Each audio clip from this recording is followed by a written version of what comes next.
Alors, pour parler d'inclusion, je vais d'abord vous parler des termes qui s'y opposent. On peut notamment parler au début de ce qu'on appelle l'exclusion. Alors, l'exclusion, c'est exclure quelqu'un d'un groupe, d'un fonctionnement, d'une structure, peu importe la raison.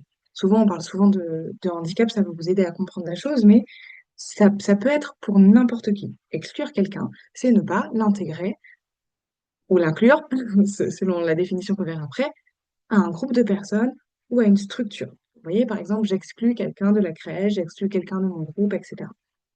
On va ensuite parler de l'intégration. Alors, l'intégration, c'est intégrer une personne dans un groupe, une structure déjà existante, mais dans l'intégration, ça va être à la personne de moduler qui elle est, moduler ses modes de fonctionnement pour correspondre au cadre de la structure du groupe.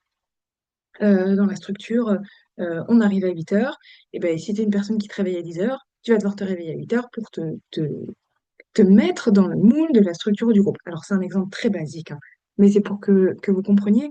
Et du coup, si on élargit cette idée d'intégration, vu que c'est à la personne qui va être accueillie de faire l'effort, on voit bien que c'est à la personne, parfois, d'aller renier sur son identité, sur ses besoins, peut-être sur sa culture, sur qui elle est. Mais ça permet à la structure d'être très confort. Parce qu'on a un fonctionnement et c'est le même pour tous. Et si ça ne te va pas, eh ben, tu ne rentres pas dans la structure. C'est un peu dit avec des gros sabots, mais l'idée est là, dans l'intégration. Exemple, j'ai un enfant en situation de handicap qui a un fauteuil roulant. Bah ouais, mais la structure n'est pas adaptée au niveau des portes pour faire entrer le fauteuil roulant.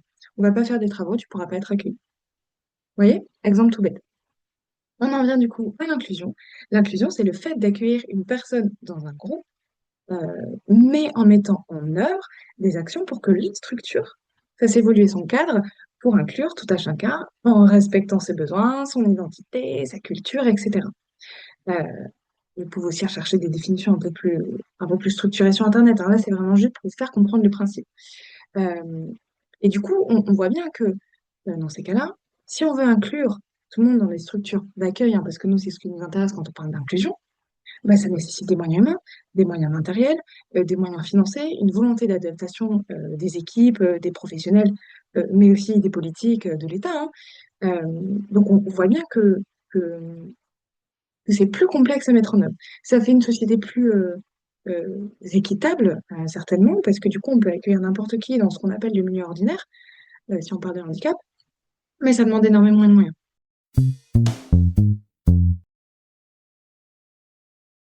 Je rappelle que cette notion d'inclusion, elle est essentielle dans le travail social et elle est rappelée dans la loi du 11 février 2025, 2005, pardon, 11 février 2005.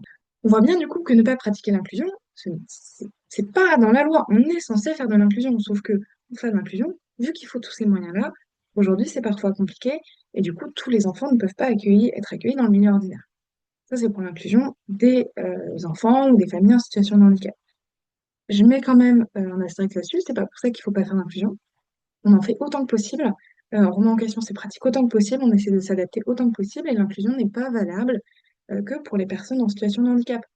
On parle d'inclusion en fait dès qu'on accueille une nouvelle famille, un nouvel enfant, parce qu'on va essayer d'apprendre à les connaître, de voir qui ils sont, quels sont leurs besoins, quelle est leur histoire, leur culture, pour nous essayer de les inclure au mieux dans la crèche. Ça rejoint cette idée que maintenant on pratique les familiarisations et plus vraiment des adaptations pour être au plus près des besoins de la famille et de l'enfant pour qu'ils soient accueillis et que nous, structure d'accueil, on essaye au mieux de s'adapter à leurs besoins. Bien sûr, dans toujours le respect de nos missions, du cadre légal qui est le nôtre. Voilà, on aura des interdits, hein. Attention, inclusion ne veut pas dire j'accepte toute pratique. Euh, mais voilà, c'est quelque chose qui fait, à mon sens, richesse dans une société et qu'il faut travailler en équipe. Et du coup, je vous invite à utiliser ce mot inclusion dans vos écrits plutôt que intégration.